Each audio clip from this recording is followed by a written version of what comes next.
অসমৰ হিন্দু বাঙালীসকলক বিজেপি দলক ভোট দিবলৈ মুকলি আহ্বান জনাইছে সদৌ অসম বাঙালী জাতীয় পৰিষদে। কাৰণ কেৱল বিজেপি দলেহে হিন্দু বাঙালীসকলক নাগৰিকত্ব দিবৰ বাবে মাত মাতি আহিছে। হিন্দু বাঙালীসকলৰ সমস্যাসমূহ নৰেন্দ্ৰ মোদী প্ৰধানমন্ত্ৰী হ'লেহে সমাধান হ'ব বুলি প্ৰকাশ কৰি পৰিষদৰ সভাপতি সাধন বৈশ্যই এখন সংবাদমেলত কয়, আজি সুদূৰ অতীতৰে পৰা অসমত বসবাস কৰা হিন্দু বেংগলীখিনিৰ যিটো নাগৰিকত্বৰ সমস্যা, সেই সমস্যালৈ বহু সংগ্ৰাম চলি আছে। কিন্তু আমাৰ সেই নাগৰিকত্ব সমস্যাৰ দাবীৰ প্ৰতি কোনো ৰাজনৈতিক দলে তেনেকুৱা যোগাত্মক সঁহাৰি বা পদক্ষেপ নোলোৱাৰ বিপৰীতে এইবেলি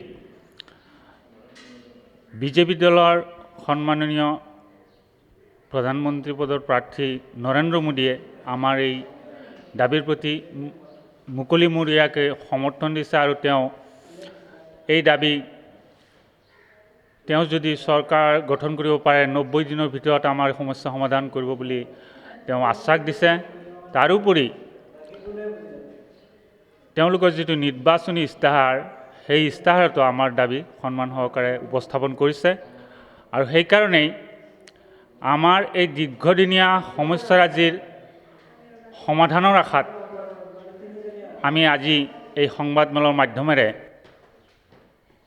সদৌ অসম বাঙালী জাতীয় পৰিষদে বিজেপি দললৈ মুকলি সমৰ্থন আগবঢ়াইছোঁ। লগতে অসমৰ বঙলাভাষী ৰাইজৰ লগতে সমূহ ৰাইজকেই আমি আহ্বান জনাইছোঁ যে দেশৰ পৰিৱৰ্তনৰ স্বাৰ্থত বা আমাৰ সমস্যাৰাজিৰ সমাধানৰ স্বাৰ্থত বিজেপি দলক ভোট দিব লাগে।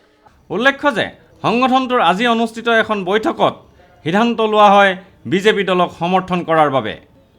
ইতিমধ্যে সংগঠনটোৰ বিভিন্ন কমিটিলৈ এই সম্পৰ্কে নিৰ্দেশ জাৰি কৰিছে বুলি প্ৰকাশ কৰে সভাপতিজনে।